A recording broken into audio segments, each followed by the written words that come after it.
Ladies and gentlemen, this is Politico. A couple hours ago, Warren declines to endorse Bernie Sanders. Okay. Elizabeth Warren says she won't immediately endorse anyone. Why do you think she's doing a very Clintonian type of sidestep?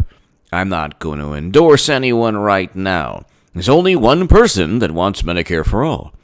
There's only one person running that still wants what she claimed to have, wanted. The whole thing is a charade. Elizabeth Warren wasn't there to become president. She failed her DNA test. Amy Klobuchar left the day before Super Tuesday. Mayor Pete left 2 days before Super Tuesday. Michael Bloomberg left the day after Super Tuesday. This isn't choreographed. This is all coincidence. Bloomberg has enough money to continue for 10 elections. Why did he drop out? Doesn't he want to be president? Didn't Amy Klobuchar want to win Minnesota? I mean, that's a good stepping stone for a future campaign. What about Mayor Pete? He could have gotten, 15% of California easily. So they didn't want to do well on Super Tuesday as a stepping stone for future presidential campaigns?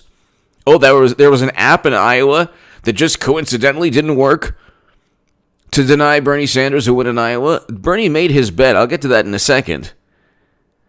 The major pundits that he couldn't even endorse, that ran for Congress and couldn't even that didn't win their congressional contests, but that Bernie Sanders couldn't even endorse his biggest pundits on social media. He couldn't even endorse. Or he endorsed and then unendorsed. Who does that? Who does that? The left is like completely dysfunctional. Completely dysfunctional. But Elizabeth Warren will eventually wait.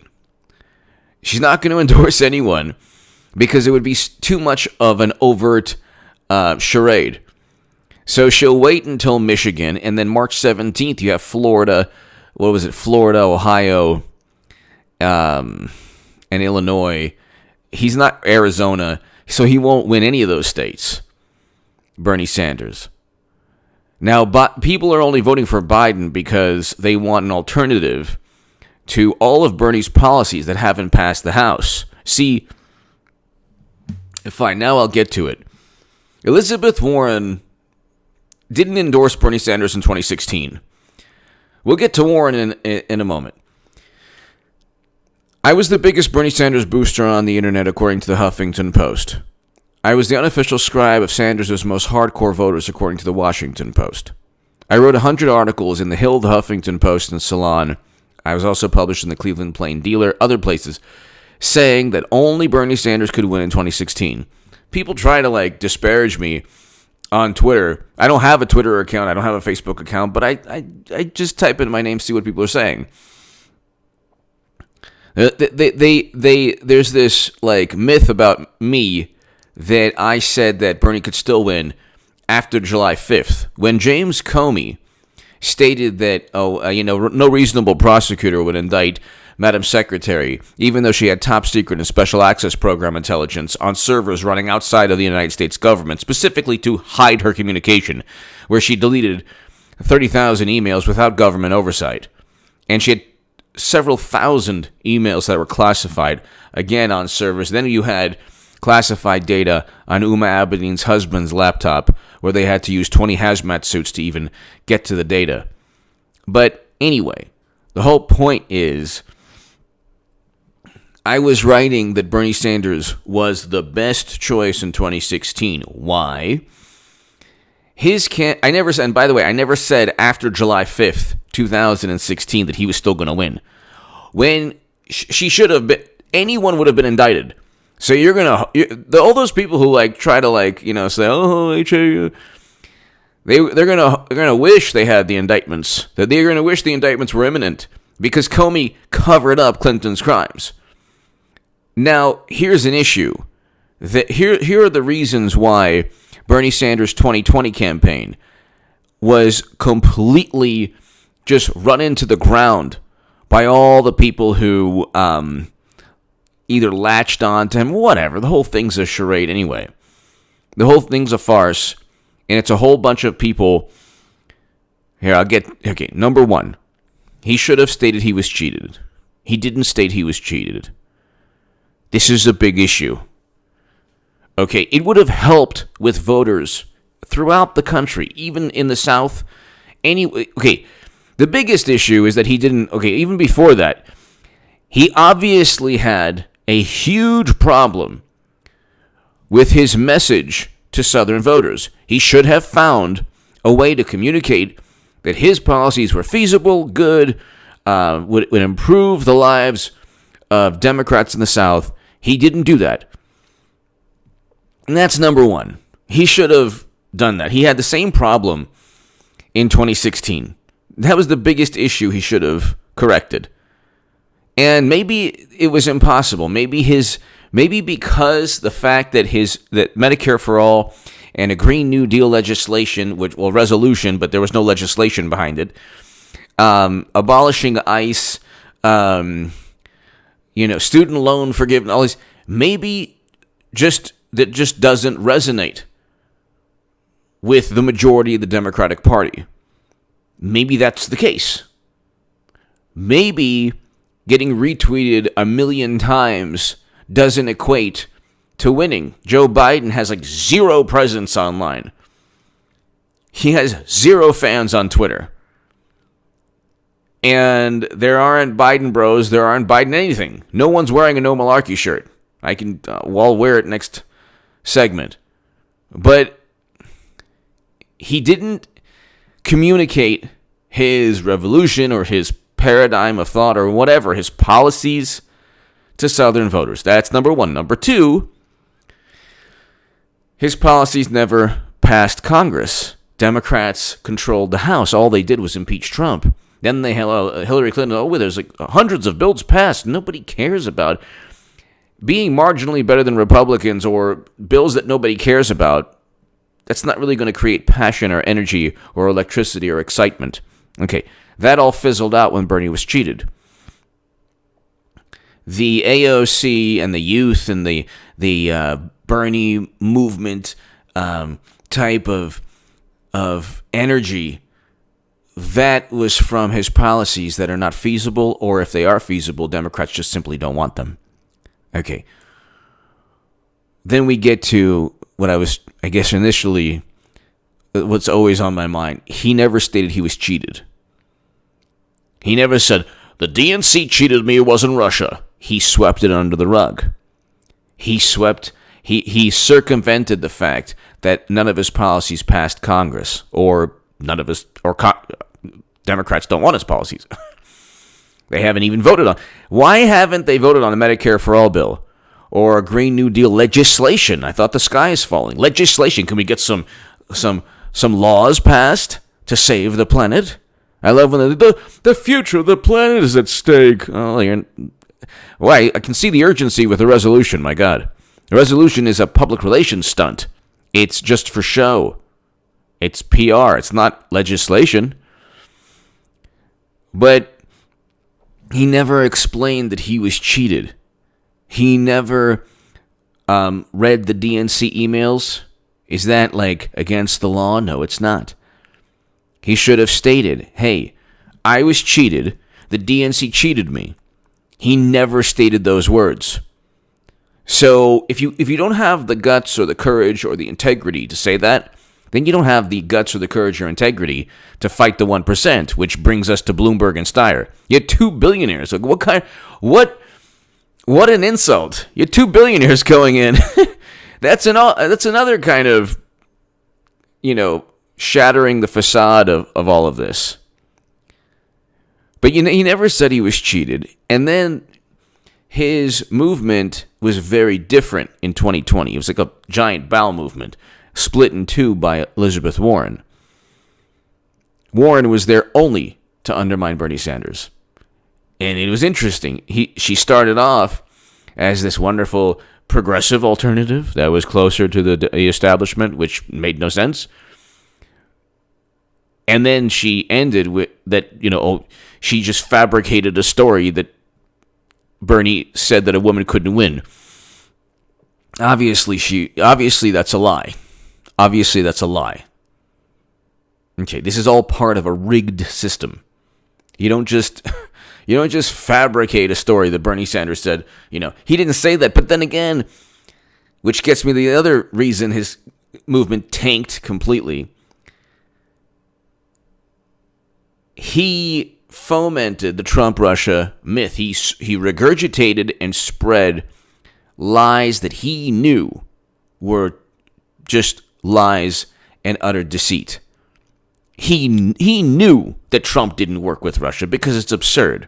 He also knows better, Bernie Sanders, than to trust James Clapper or Brennan. They don't want Medicare for all. He spread the Russia myth, which then haunted, which he was a part of. So in 2016, he never pushed back, saying, that's absurd. Why would Russia want me? Why would Putin want me?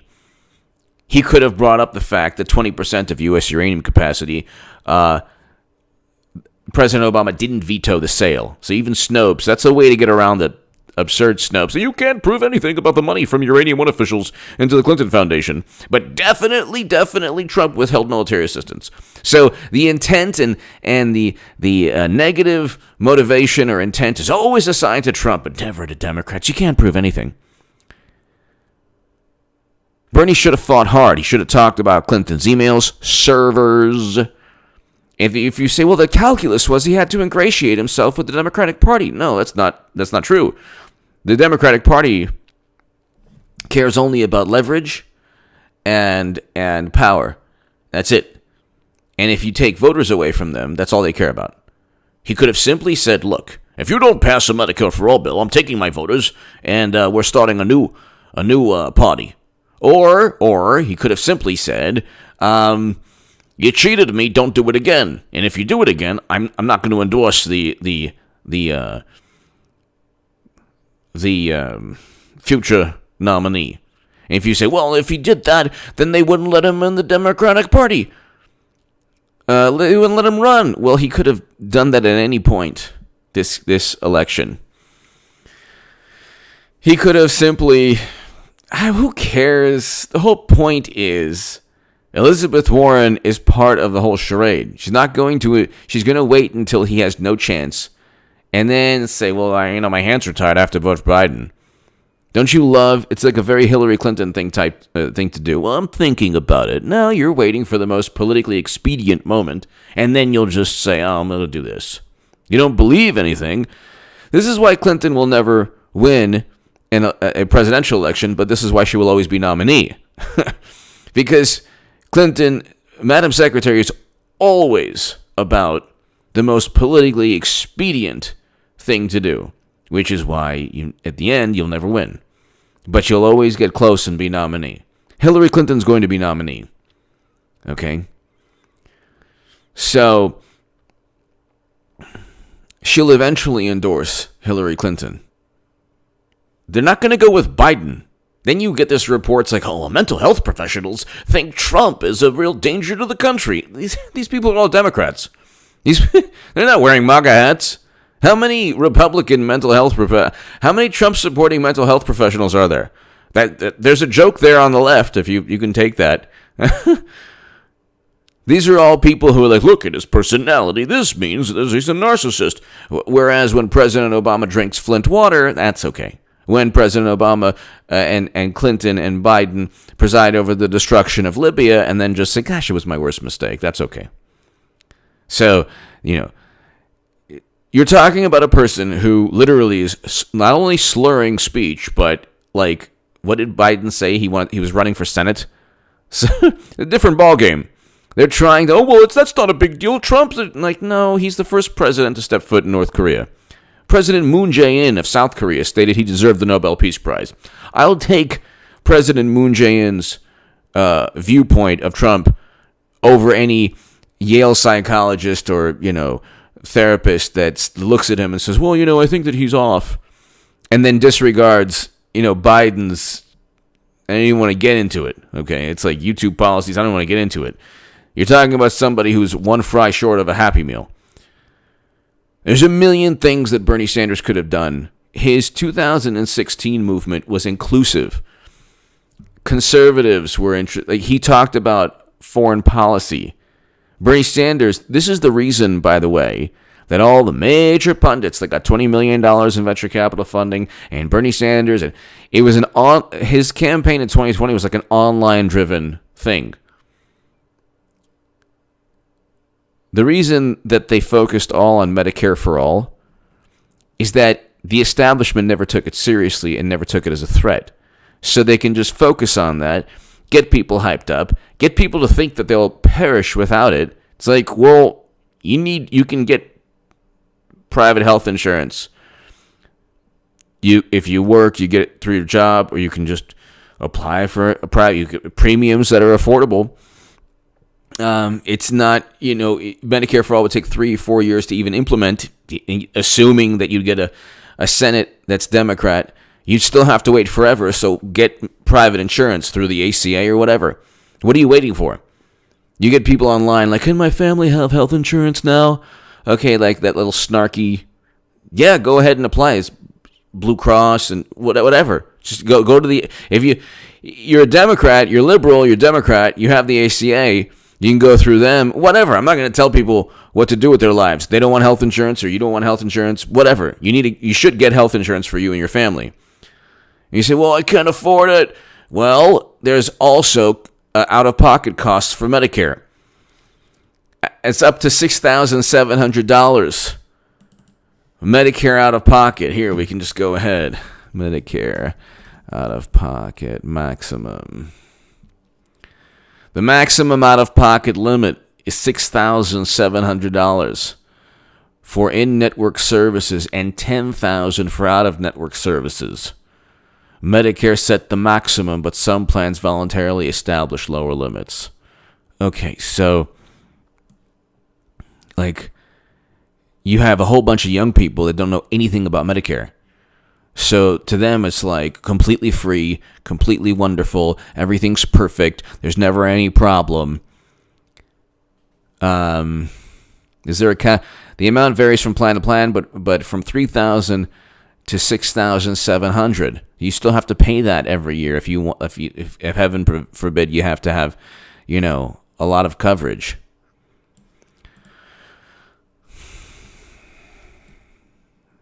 So anyway, but yeah, I'm getting bogged down in this point. If you have because I have a lot of wonderful viewers who are in their 60s and 70s, or late 50s. If you have parents that are on Medicare or 40s. Tell me what, do you have any stories, any horror stories, any, problems? What's the out of pocket? So you get this world, this cyber world, where everything is this virtue kind of, this like signaling, this retweeting, this, if you don't believe in the Green New Deal, you don't care about the planet. It's like, no, there's a bigger issue than the Green New Deal. Much bigger. It's called nuclear confrontation with Russia because Democrats have convinced themselves that they're the new Cold Warriors. Nobody believes it.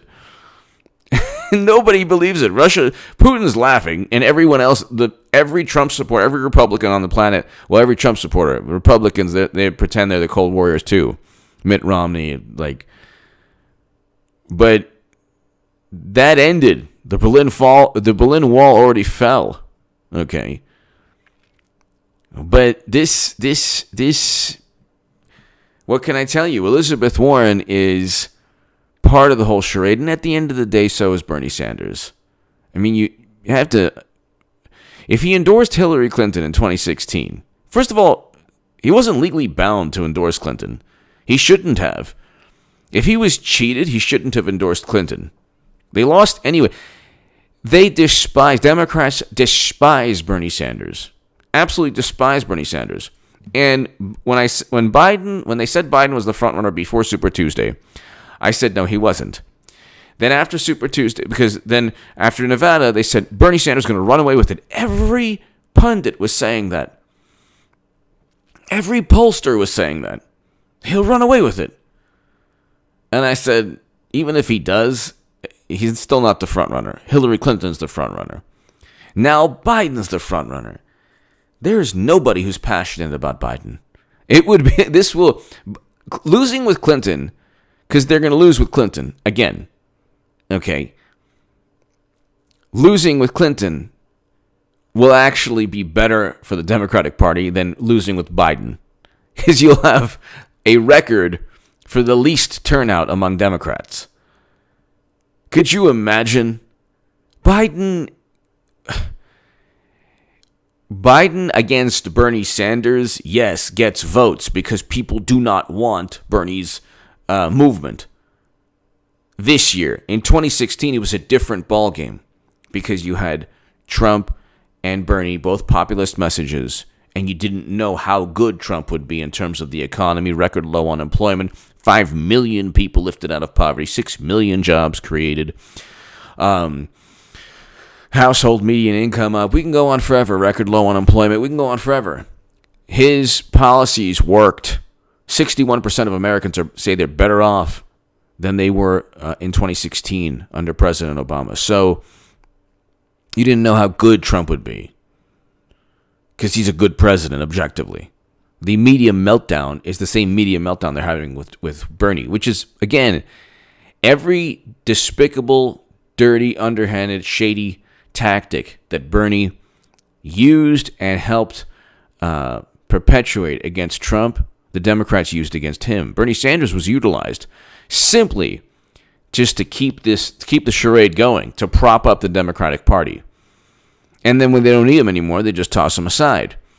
But I learned something after 2016. And after becoming a Trump supporter, I learned something. Bernie Sanders is not the ideal or the epitome of the Democratic Party. Even though one would think that, see, Trump is closer to the ideal of a conservative. He's withdrawing Americans, which Bernie Sanders should support, signing an historic peace deal, withdrawing Americans, beginning détente between North and South Korea, addressing trade imbalances. You have to address with the tariffs are short-term negotiating tactics. Okay, the Democrats, President Obama, he engaged in tariffs also. Whatever, we can go on. The issue was that Bernie never had a message that could run without social media retweeting and without and a message that Democrats wanted. He ingratiated himself and sold his soul to the DNC and to people like Clapper and Brennan, regurgitating the same nonsense and myths and hoaxes and all this, Trump worked with Russia, we have to investigate. And he never realized that it would all come back against him. But he also, I learned, mainly, I guess what I'm trying to say is I learned that Bernie Sanders is a political creature, just like Elizabeth Warren, just like all these people. They love, shaking hands and yelling into the mic, and they're performers to a great extent. Bernie's a performer to a great extent.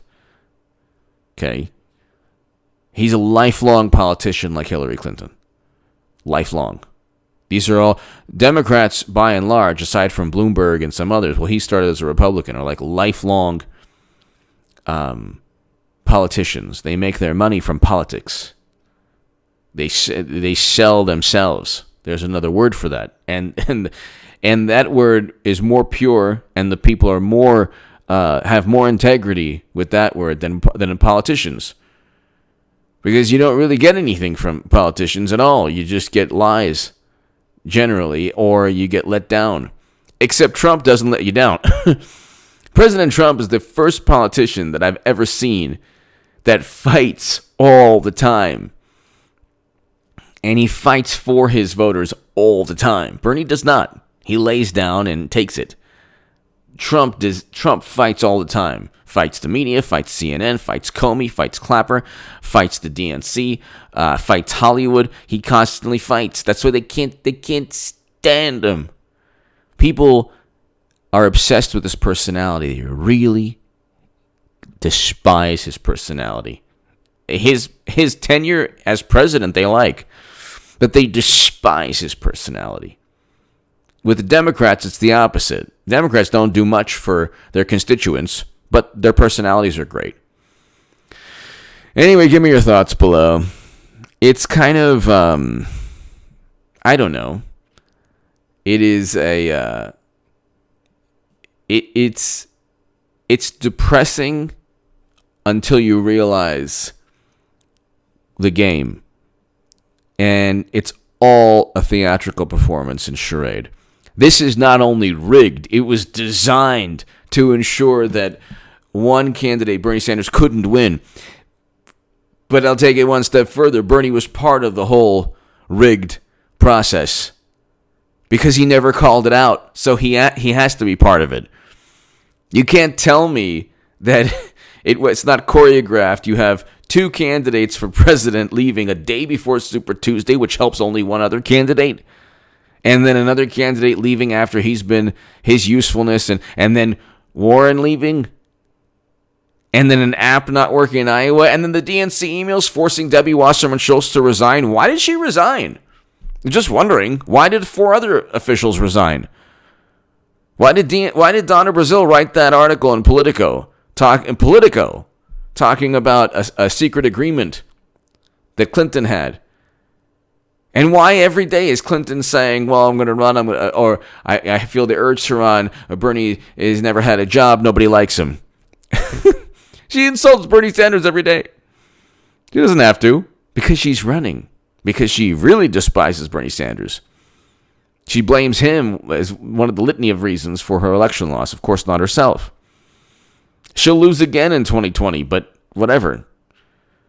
She'll write another book. What happened again? What happened this time? What happened this time? Anyway, give me your thoughts below.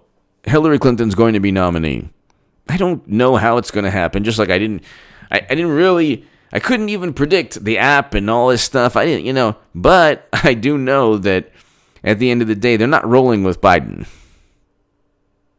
He thinks he was running for Senate. They're not rolling with Biden. Okay. They're going with Hillary Clinton. Once Bernie is completely out of the picture, after March 17th, Clinton can then just jump in May or June or whatever, a month before the convention, and wouldn't they want a woman on the centennial of the 19th Amendment? You think they want Bernie or Biden? Think about that for a second. Think about that. I will have made the biggest political prediction of all time, ladies and gentlemen. Of all time. Give me your thoughts. To my new Patreon members, thank you so very much for your support. It's greatly, greatly appreciated. To my 28-minute crowd, I love you. Thank you. Check out H.A. Goodman's other channel right this second. If you want to support my voice, ladies and gentlemen, my Patreon is below. And thank you to my new Patreon members. Thank you.